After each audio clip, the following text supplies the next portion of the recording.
Venri Chapter 5. Shepard. Partnership had seemed like such a great idea, but in practice it was difficult. Her next mission had to do with recruiting Dr. Morden Solus, and it was in a plague zone. A plague that affected Taurians. Her choices for party members included Jacob, Miranda, and Zaid, none of whom she trusted. Miranda and Jacob had gone with her to get Garrus, and though she wasn't comfortable with them, she was definitely more comfortable with them than Zaid. She'd like to take each team member out with Garrus to get his impressions, but in this case it was out. She'd gone down to tell him he wasn't going because of the plague thing, and he wasn't happy with that decision. Moram, it's a bad call. I can wear a mask. I can stick to an oxygen recycle protocol. I should be going. No, there's no need. It shouldn't be that hard of a run. I can get in and get out safely. If it's that damn safe, then I should be able to do the same. Again? No. Look, I know you're used to me thinking it's okay to get you killed, but it's really not my main goal. It shouldn't affect me, Jacob, or Miranda. I'll take them. He turned away and went back to work. Okay. It's a risk. It's your call. I don't have to like it. The whole job is managed risk. So, she was dismissed. Okay, then. She opened her mouth to try to put him at ease or make him laugh, but his back was imposing. And what would she say, anyway? I'll try not to die? The best thing she could do was to go and try not to die, so that's what she did. While on Omega, Miranda had asked, "Who do you think would put together a plague like this?" I have no idea. Plague fairy? What? Miranda, I mostly just shoot things, and I'm not really educated on current events. Garrus. Garrus reached out to Moram, and she took his hand. They were at the edge of a cliff, water pounding in waves far below. She was in a blue gown, the same color as his paint, stylized patterns that stretched back centuries. She was talking to his father, her face lit up with laughter. It was a bonding ceremony. Their bonding ceremony. Moram would ask him to dance before witnesses. He pulled her closer to him and walked by the edge of the cliff, and a Krogan with a pyjak walked by them, singing a human song. Why was there a pyjak with a... He was supposed to be somewhere. He was with someone. It was important. His hand. She was holding his hand. He had to warn her about something, but he couldn't remember what it was. A Krogan? Where were they going? He was confused and trying to remember what he was supposed to know. He needed to get back to her, and she had to be somewhere around here. She should be close. He thought he saw her hair further in the crowd, in front of him, and he pushed through the crowd, trying to reach her. He heard gunshots and the crackle of fire, and he tried to run, but he was too slow. He smelled her blood. He wanted to call her name, but couldn't make a sound, couldn't move. He looked down. He was covered in her blood and couldn't remember what happened, where she was. She was gone, and he wouldn't find her, covered in what was left of her life dripping off his hands. He woke up and oriented himself to where he was. The palms of his hands were shredded, where his talons had dug in. No, fuck. Again with the nightmares. Things he knew intellectually and could deal with, or thought he could deal with while awake, were leaking out of him while he slept, or, more precisely, couldn't sleep. Why was there always a fucking Krogan with a pyjak? That was really the only part he couldn't figure out. The rest wasn't in code. It would be nice if he were as sophisticated as he aspired to be. He should probably talk to Dr. Shakwas and get some sleep, but he couldn't stand the idea of being vulnerable to having that conversation monitored, and then vulnerable to being too deep under to wake in an emergency, or vulnerable to the medication she prescribed being altered without her knowledge or his. Instead, he fixed his hands with some Metagel. As a result of his inability to really cope with reality, he was stewing in anger and fear, dripping with it, and he was not managing it well. Deciding to live under constant stress and worry was one thing, doing it was another. He'd been accustomed to stress and worry, but not the stake involved. The stake was her. He was irrationally angry at many things, and a few of those things were her. He was angry at her for allowing herself to die, then angry at her for being alive and putting herself immediately back in danger. He hadn't stopped killing for 2 years, and it was in his blood, corrosive and burning. He'd killed without conscience, without even thinking of his victims as being worthy of drawing breath. He'd been righteous. That's what he'd wanted, and that's what he'd gotten for himself. Clean and hard and cold. Adjusting to potentially having hope, having a stake in the future with her here, was impossible. Reaching for it meant that he touched the edges of how much he had grieved for her, how much she had changed the course of his life. She wanted to stop, wanted to think, wanted to consider the value of life, and that wasn't what he did anymore. That wasn't who he was. Messy and soft and warm was not going to work for him. Her telling him that he wasn't going to be able to take a risk for her while she took the risk herself by going on this mission was impossible to hear. He'd been sure he'd be able to be there for her as a colleague only. Over time, he'd stopped aching for her. He'd gotten her out of his system. He'd had nightmares like these years ago, but they'd faded. He'd been dreamless for a long time. Those 2 years might as well have been forever. He'd been cold, numb, deadly. He'd stopped thinking of her when he pulled the trigger, and the trigger itself became his focus. That numbness was the only thing he'd had to protect himself. If he was no longer numb, he was in searing, constant, seething anger. Unfortunately, his body did not agree with his head. To see her, to smell her, to touch her, to put his arms around her while she cried, convinced his body that she was here and that he was hers. If his body had tried to convince him that she was his, that might have been easier to fend off. It was true that he was hers, so he had nothing to combat the urge to put himself at her service. Being in her service meant that they were all going to die, and he couldn't save her again. And then the anger surged, and he bit back what he wanted to say, which was to tell her to stop, that she died once, that she would die again, and someone else should be doing the dying.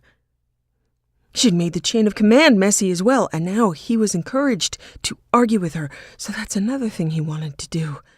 He was no longer required to go along with insane plans because it was his job to keep her from doing that, and she'd asked him to do that herself, to be of service. But every plan of hers was insane. He needed to find that narrow band, that range of acceptable actions, when every action was that razor edge of what she termed correct action. They had no right choices left. It was the same as it had been on the original Normandy, except they couldn't trust their colleagues, and they couldn't trust the source of their information, Materiel, and motivation. Cerberus. He really probably shouldn't be driving a gun, but driving that gun made him feel better, and it was all he had to offer. Fucked up as he was still better than her other choices of companion. She knew about Sidonis. Maybe if he got that out of his system, he could make an actual change. He hated to ask her to kill yet another asshole that had obsessed him, but if he could focus on the asshole, maybe he wouldn't focus on what his other choice was, relying on his instinct to protect her while also suppressing the instinct to blame her for being the greatest threat to her own safety. There had been too many resurrections at once, and he couldn't catch up. She was alive, and then wanting to be with her was alive. She would be dead soon. Being with her, he couldn't even touch that right now. Maybe never. He'd likely be dead before circumstances would allow him to consider even telling her. If he couldn't get the anger out of his system, he could at least channel it to someone who deserved its full blast. If he started having dreams about Sidonis being beaten to death by a Krogan with a pyjack, it might be worth it. He might get a lot more sleep.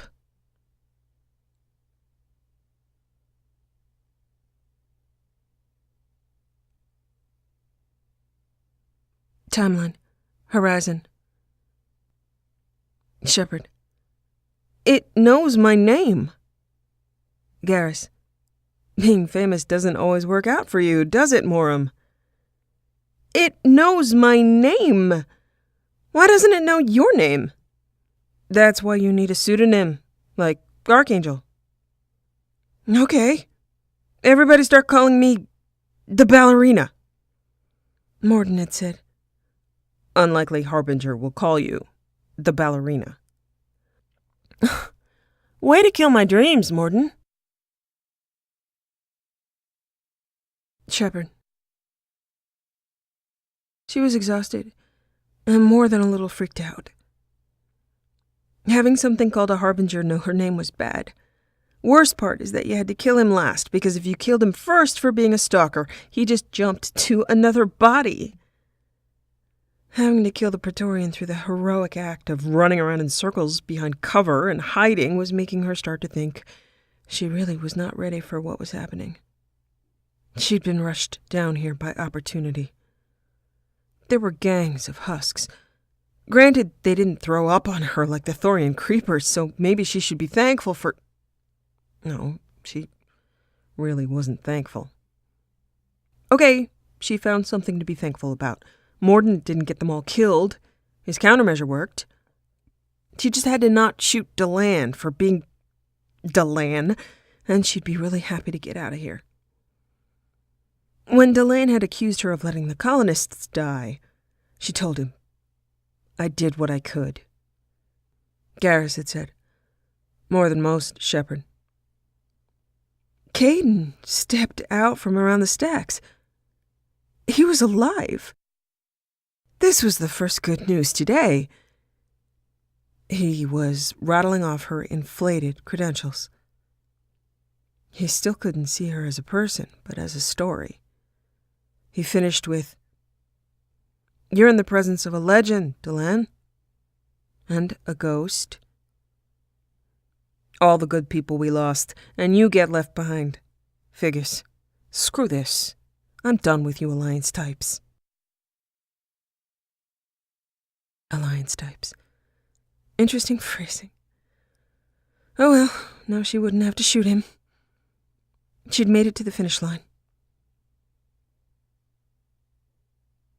Caden turned to her. I thought you were dead, Commander. We all did. I was. For 2 years.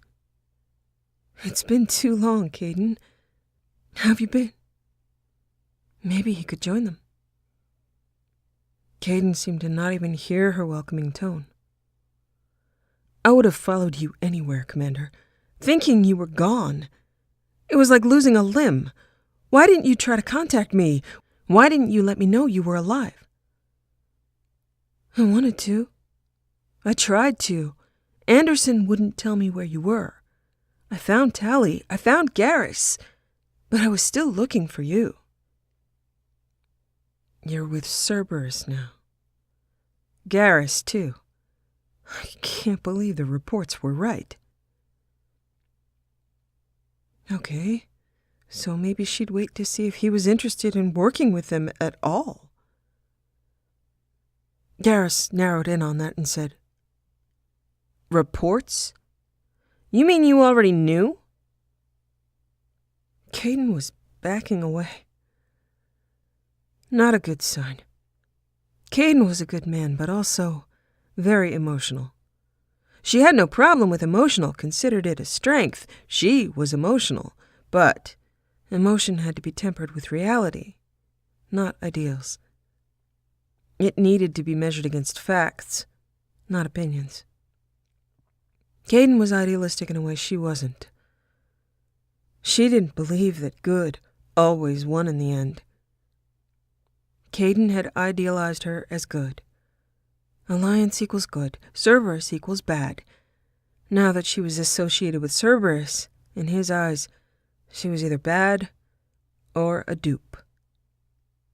For her, being Cerberus was only a change in uniform and in lighting. The rest was the same. All right.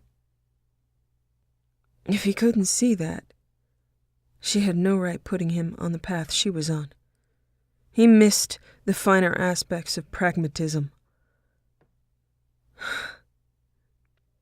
She realized the band was definitely not getting back together. It still couldn't hurt to get his confidence, have him be a source of information inside the Alliance. So she said, "If I could have gotten Alliance assistance, I would have. If I could have gotten your assistance, I would have. I still really need your assistance, Caden. I'm a Spectre, and I'm using the resources I've been given. Human colonies are disappearing. I'm trying to save them." "Really? Is that what you're doing?" Alliance intel thought that Cerberus might be behind the missing human colonies. They got a tip this colony might be the next one to get hit. Anderson stonewalled me, but there were rumors that you weren't dead, that you were working for the enemy.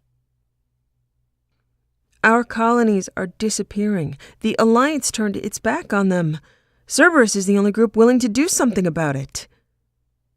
You can't really believe that. We both know what Cerberus is like, what they're capable of. She suspected there was more to it than that. And I know what the Alliance is capable of.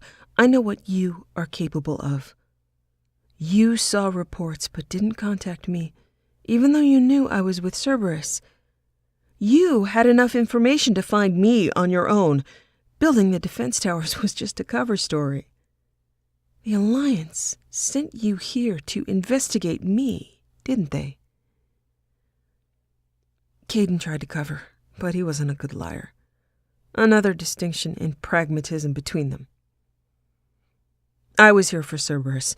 You were just a rumor. Sure, Shepard thought. Okay, Caden. Cerberus and I want the same thing, to save our colonies. That doesn't mean I answer to them. Do you really believe that? Or is that just what Cerberus wants you to think? I wanted to believe the rumors that you were alive, but I never expected anything like this. You turned your back on everything we stood for. Her jaw set, and she reminded herself to relax. This isn't about me working for Cerberus, Caden. Something far more important is at stake. You saw it yourself. The Collectors are targeting human colonies, and they're working with the Reapers. I want to believe you, Shepard, but I don't trust Cerberus. They could be using the threat of a Reaper to manipulate you. What if they're behind it? What if they're working with the Collectors?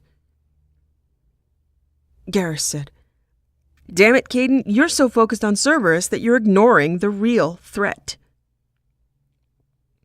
Her shoulders dropped, and a few tears stung the back of her eyes. God's bless Garrus. The band might not be getting back together, but at least she had the best possible duo. Fuck. Caden was just not up to dealing with what was real. Again. Okay. He couldn't exist in the potential spaces the way she could. That just made him stable and sane, and at this point she probably had no use for that. She had to remember that not everyone was willing to dive at a tiny, moving, possibly fake target. She'd be better off without him. He'd just get himself killed, and she'd feel guilty because he was behaving like a child who couldn't actually give consent to a grown-up action. That might not be fair, but she didn't care right now. It was a working metaphor. He'd come so far during the fight with Saren, but it was clear he'd go no further. At least not right now. She would be calm. You're letting how you feel about their history get in the way of the facts. Maybe. Or maybe you feel like you owe Cerberus because they saved you. Maybe you're the one who's not thinking straight.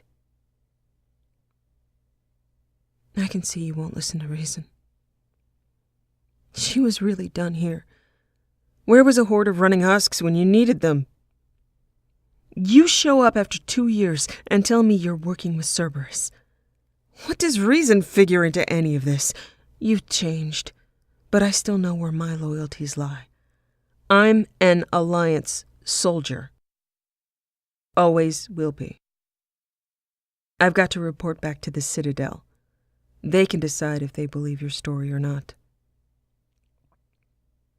Her jaw was back to being tight again. So long, Caden. So long, Commander. Good luck.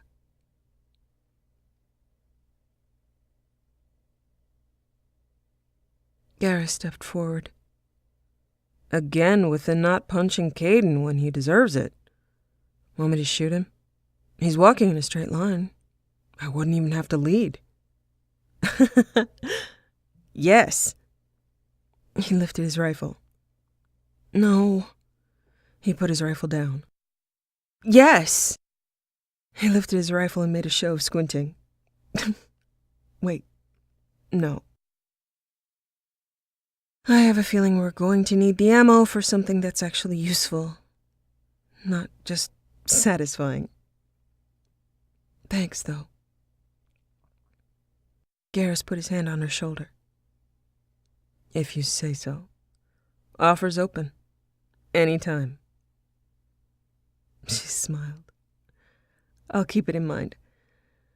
Last time he was ordered to help me. If he came with us now, he'd spend his time trying to save the honor of the Alliance by going through my extranet traffic to uncover my suspected crimes and stupidity. I have enough people doing that already. I think this time I'll stick with someone who wants to help me. So, that'd be me. Yeah. That'd be you.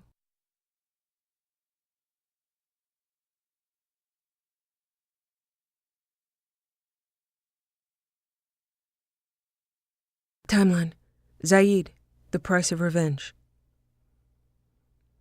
She stood with Zaid and Garrus at the edge of the burning refinery. She was sure she had enough time to go back and save the people trapped inside. She had to be able to save them. Zaid had to be wrong. As soon as she saw Zaid close in on Vito, she turned around and headed back in. Garrus turned to follow her as she moved with purpose back through the refinery, retracing her steps, trying to find survivors. Morim? She didn't answer him, kept walking, trying to figure a way through the metal and the fire, the smoke blocking her view. Morim!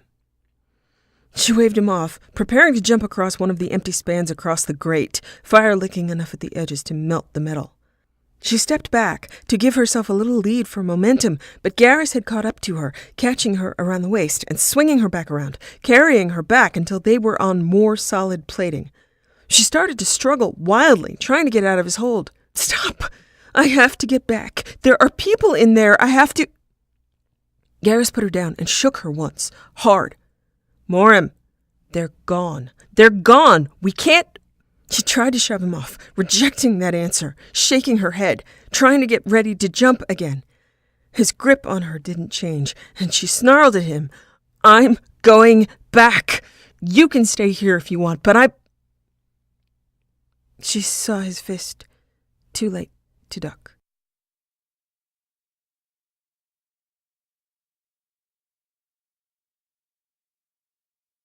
Garrus. He wasn't sorry. In fact, it felt pretty good. He carried her back out to where Zaid was waiting for the shuttle and didn't give any explanation, and Zaid didn't ask. Garrus was considering whether or not to tell people she'd been overcome by smoke or something had fallen on her, or just tell people flat out that he'd punched her because she was crazy. It was nice to have a little power for once. It never came up. He carried her to her quarters. There was one nice thing about the crew being made up of people obsessed with their own issues, and with them having no personal relationship with Morim at all. They didn't ask questions. She'd authorized his entry at any time, so he put her down on her bunk and sat next to it, waiting for her to wake up. He read on his Omnitool. He had no idea what to say to her, but it was pretty straightforward. It would come to him. Shepard. She woke up suddenly, the pain in her jaw making her rub at it. She groaned, and then noticed Garrus, who wasn't looking at her, just reading. She closed her eyes and thought a moment. "I'm sorry." "I know."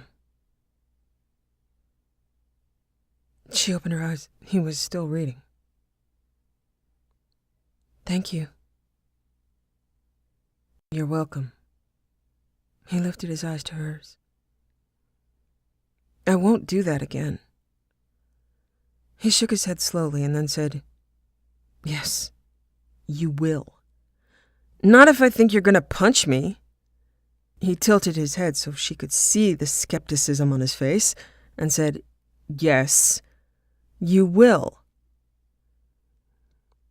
She leaned back and closed her eyes. I choked. I saw it in Zaid's eyes. I knew I wouldn't be able to convince him. He didn't respect me, and I didn't respect him, and there was nowhere to go from there. I couldn't even trust him to not try to kill us if we decided to be otherwise occupied doing something unacceptable like saving lives. If he'd been willing to blow up the refinery and everyone in it to spite Vito, he couldn't be counted on to not shoot you in the back while you were trying to help someone else. And then you punched him. Yeah. And that felt good. That was the only part that felt good. He lied about the mission. I couldn't shift gears fast enough. I was so focused on getting his help that I lost sight of the war to win a battle. I decided I'd go back after he was handled and no longer a threat. I need to work on my strategic agility. I'm not used to working with people who aren't already committed to the idea of being of service. Because of my inability to punch Zaid a second time, people burn to death. Zaid is good at what he does. He respects you now. He just dealt with some of his crazy. You just dealt with some of yours. It wasn't new crazy. Cerberus programming crazy, right? Nope. Same old crazy. Well, that's something. You've still got some crazy to work out. Are you sure I can't talk you out of tracking down Sidonis? No, you can't. My team left behind family. It's less about me and more about them. You sure you don't have any unfinished business you need to take care of for yourself? Well, there's a question nobody's asked me. I haven't thought about it. I don't think so. I died. That gave everyone else closure. Everyone else has already said goodbye to me. Now that I'm back, they don't know what to do with me. To them, I'm different. They can't trust me or my mission. You're the only exception to that deeply depressing rule. I don't feel any different, though. I guess my crazy's going to be handled in the mission itself. That's what I have to do. She thought a moment longer and then stretched, then relaxed. Although I wouldn't mind some sex before I go. I miss sex. She stretched out her shoulders and rolled her neck. I think Jacob would be up for it, but I'm not up for Jacob. Saeed's out. If I could find a man like you, Garrus, that would go a long way to making me a lot less crazy. She looked at him, and then dropped her head. But that's not going to happen, because there's only one Garrus, and the gods are not that creative more than once. Did you know that I think you have an amazing voice? Count your blessings, Garrus. I'm counting mine. She stood and leaned toward him, her fingers tracing the edges of the bandage on his face. I'm beyond lucky to have you, Garrus, and I know it. You deserve better, and I'll try to be better. I'm sorry. She was noticing that her fingertips lingered too long. She pulled her hand back. I'm really sorry. I'm oversharing and babbling. I'll be okay, as long as I've got you. I wish I were a Turian sometimes. Then my voice would be cool and I would smell good. She shook her head quickly to try to clear it and then said, You should go. I'm concerned about head trauma. Please ignore me. Someone hit me. I have an excuse. Garrus stood slowly, stepped forward to her until she backed up a little. He lifted one hand to cradle the side of her face. Figure out what you want, Morim. It would do us all a lot of good.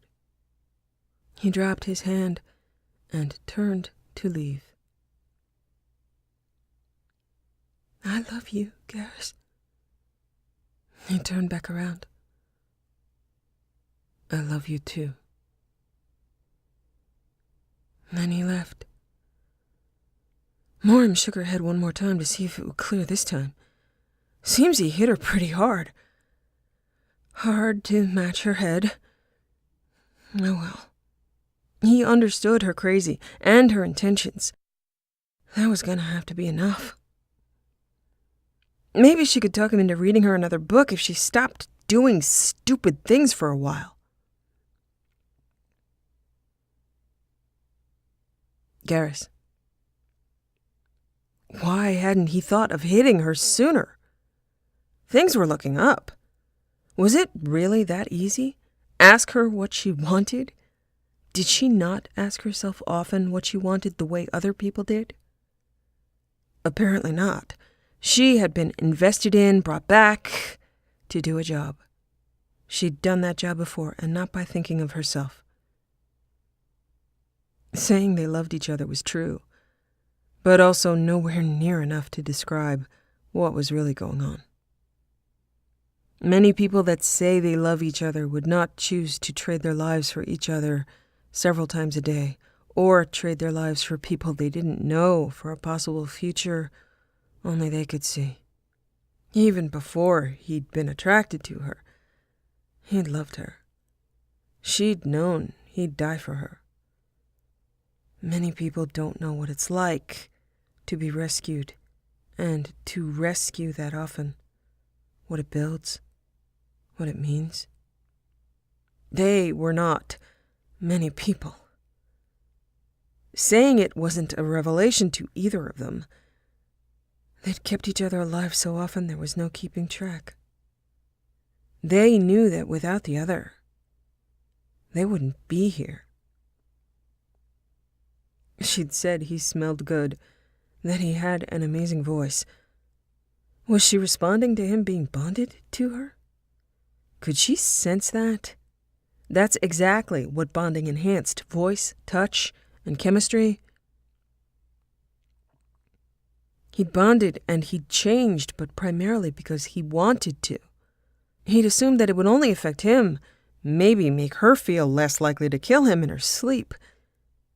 Had it worked cross-species enough for her to notice while she was awake?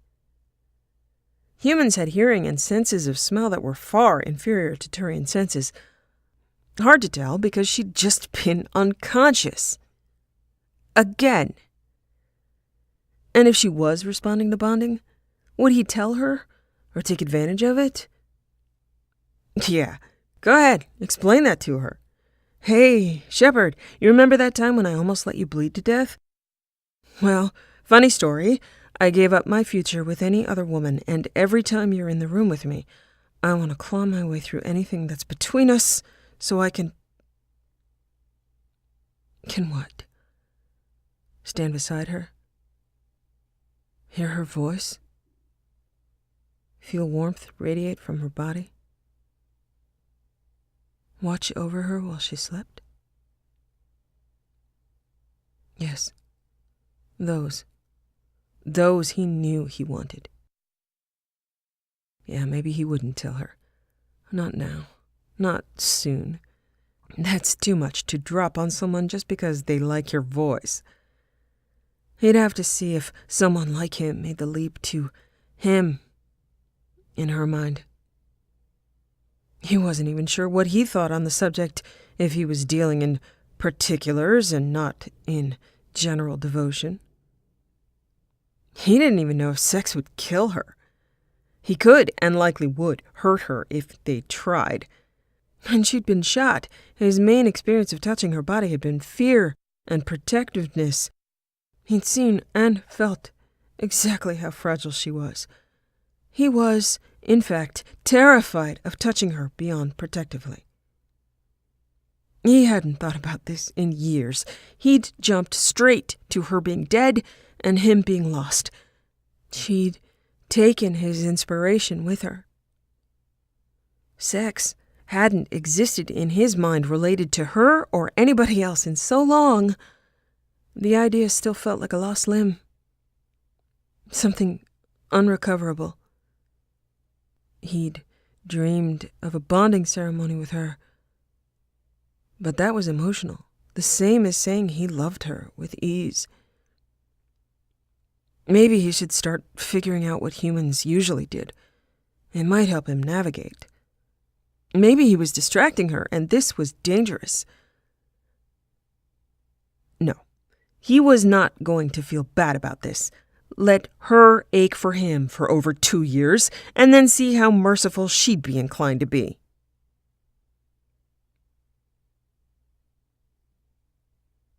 Timeline. Dossier. Recruit the Justicar. Shepard. Oh, Thane. Volus are adorable. He was adorable. He was intoxicated, which just made it better. I want one. I believe on Ilium you could likely purchase a Volus. Are they expensive? It depends upon their skill set. Garrus. Garrus was getting used to working with Thane, and he liked him a lot, professionally. There was a lot to admire about his ability to kill. Personally, he was having some trouble with the way Thane was looking at Morim. It was subtle, but it was there. speculative. Garrus was probably oversensitive to it. Moram showed no signs of being attracted to Thane. She did like him, though. When they were out with Thane, he could tell that she felt safer than when she had brought out other party members. He did as well. Thane had made himself at home very quickly, learned their fighting styles, and adapted with lethal efficiency. He was never unconscious, unlike Jack, who liked to stand on top of things she should be behind and yelled at people far too much for her own safety. Garrus's respect for Thane had grown because he had a better view of the field than Moram did. She didn't always see how Thane chose his targets according to the likelihood that they might hurt her. Garrus did.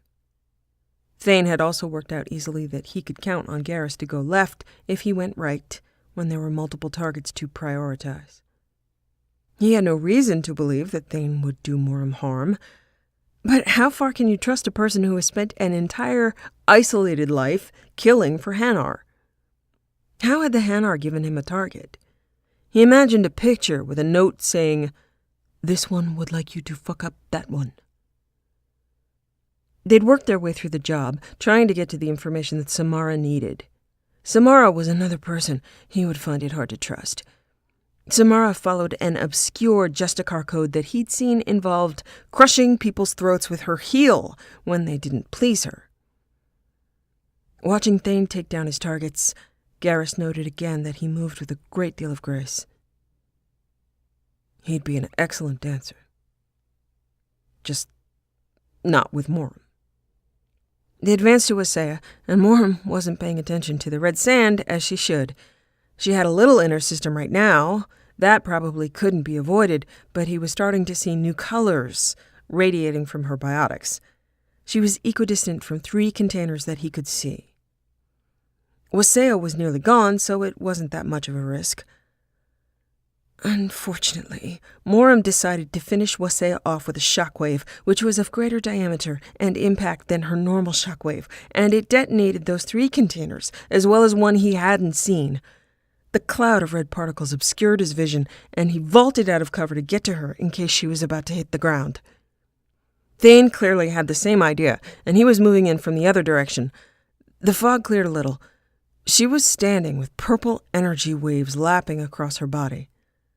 Thane and Garrus both skidded to a stop while she said, "Oh, that is good stuff. Scary stuff, but good stuff. Did you guys get any?"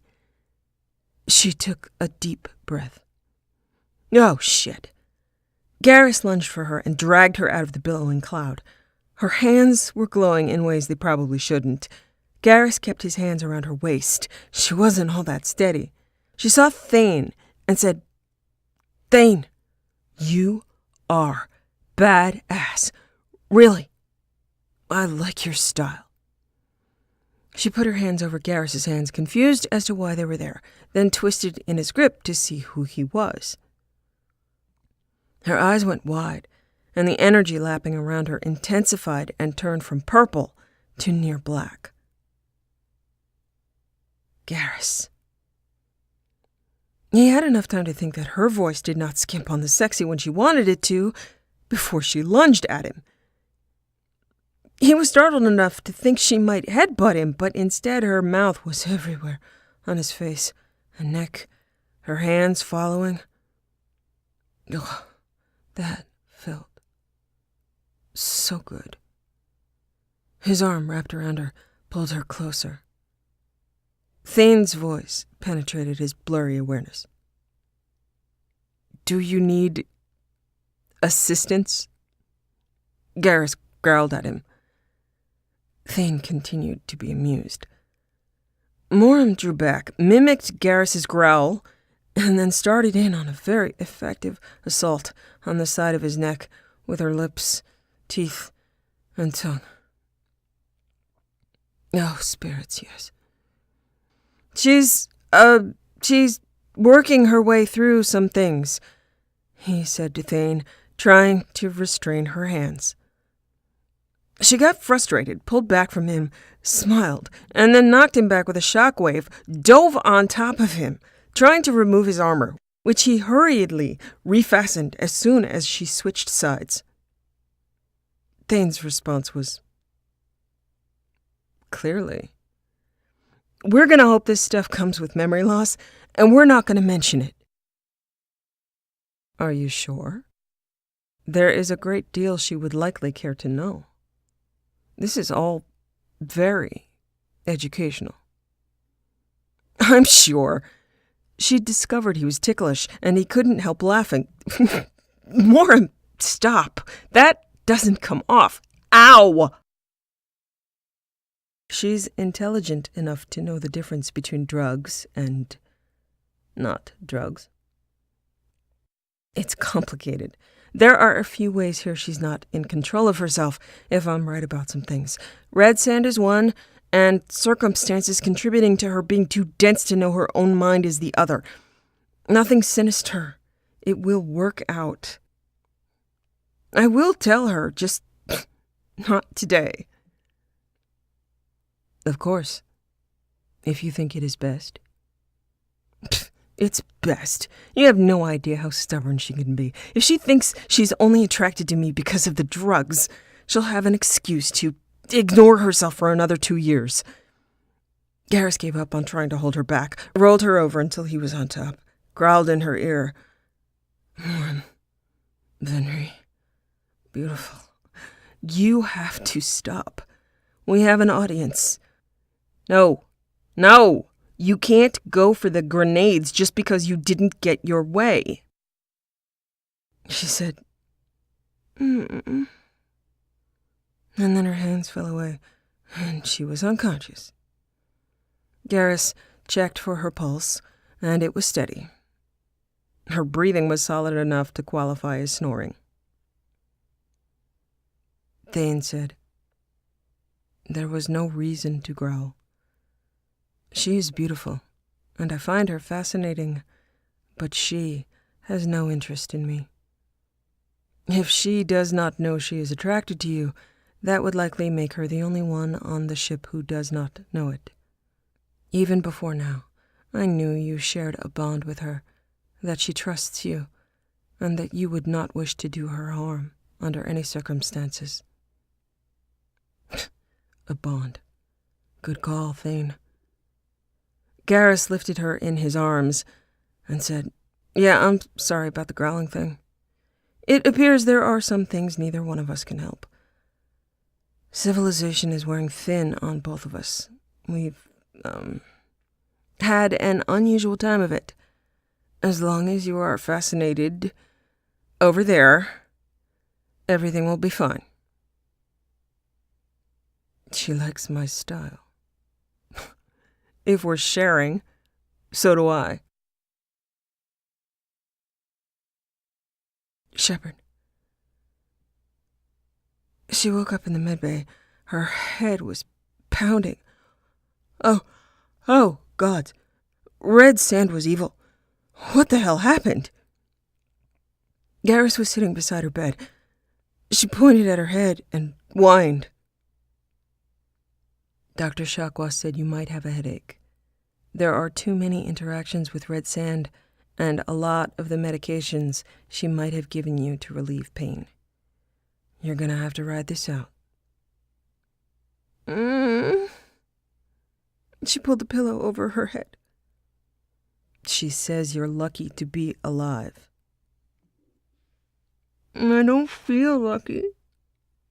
Garrus lifted the corner of the pillow. "Do you need anything? Are you thirsty or hungry?" Warren pulled it back down. "No, I'd throw up." "Garrus, please kill me." Garrus patted the top of the pillow and started to read aloud to her. She interrupted once after a few minutes. "Did we win?" "Yes, we won. You'll be fine in a few hours. We got the name of the ship. We can go pick up Samara when you feel better." "You seriously won't kill me? I'm begging you."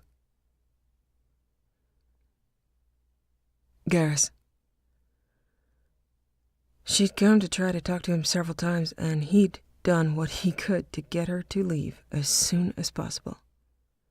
No stories, no jokes.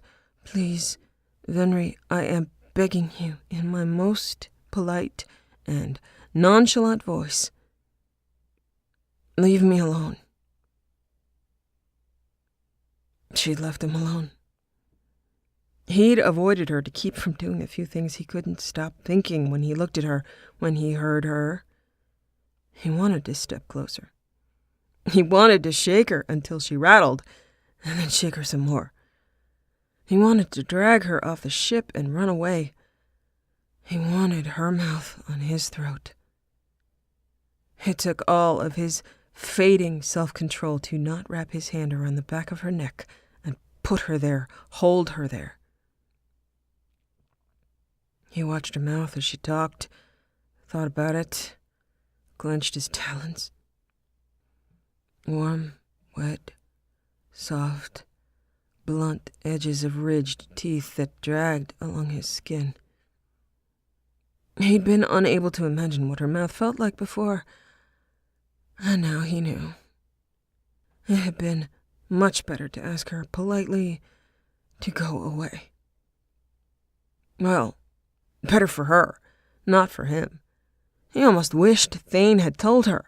If Thane had told her, then she could confront him, and then he could show her what she did, convince her to do it again. He could have his teeth at her throat as demonstration. Thane was trustworthy, useful but unfortunate information.